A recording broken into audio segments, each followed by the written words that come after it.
क्या आप जानते हैं कि वक्त कब पैदा हुआ? वक्त और कायनात के आगाज का ताल्लुक क्या है? कायनात फैल रही है, लेकिन ये ताकत कहां से आ रही है?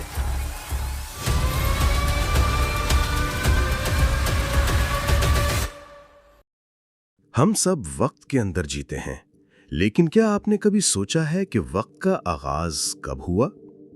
साइंस कहती है कि वक्त एक धमाके से शुरू हुआ और कुरान ये हकीकत 1400 साल पहले बयान कर चुका है। 13 अरब साल पहले ना खला था, ना वक्त, ना मादा। सब कुछ एक निहायत छोटे नुक्ते में दबा हुआ था। साइंसदान इसे सिंगुलैरिटी कहते हैं। फिर एक लम्हा आया जब ये नुक्ता फटकर फैलना शुरू हुआ। इसे हम आज बिग बैंग कहते हैं। इस धमाके से पहले कोई पहले था ही नहीं, क्योंकि वक्त का तसव्वुर उसी वक्त पैदा हुआ जब कायनात फैलना शुरू हुई। उस वक्त सिर्फ इंतहाई शदीद गर्मी और तवानाई थी, इतनी कि एटम भी बन नहीं सकते थे। कुरान सूरतुल अंबिया आयत 30 में फरमाता है, क्या ये काफिर नहीं देखते कि आसमान और जमीन जुड़े हुए थे, फिर हमने उन्हें फाड़ दिया?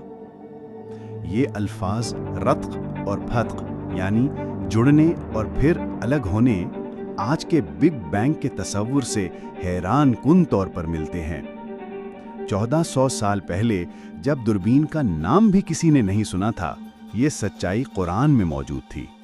नासा के जेम्स वेब स्पेस टेलीस्कोप ने हाल ही में डेटा शेयर किया है कि कायनात पहले सोचे गए रफ्तार से ज्यादा तेजी से फैल रही है।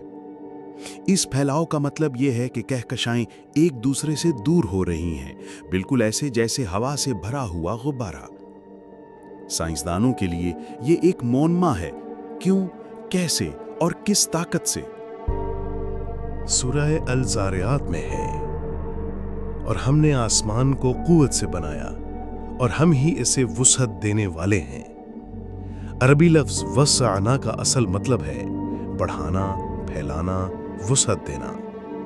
यह आयत उस वक्त नाजिल हुई जब इंसानियत को न टेलीस्कोप का इल्म था, न कहकशाओं का, न बिग बैंग का। कुरान ने सिर्फ फैलाव का जिक्र नहीं किया, बल्कि इसकी वजह भी अल्लाह की कुदरत बताई, जिसे साइंस अब तक समझने की कोशिश कर रही है।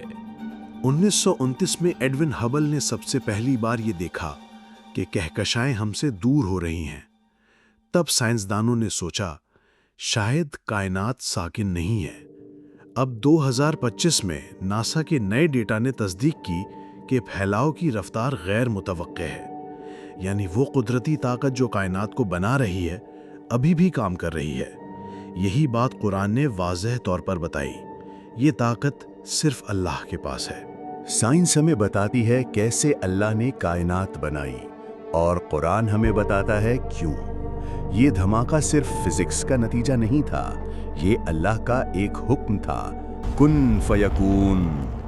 जब आप रात के आसमान की तरफ देखें, याद रखें ये तमाम सितारे, ये कहकशाएं, वक्त का हर लम्हा एक ही इशारा देते हैं कि सब कुछ एक ही खालिक ने बनाया है।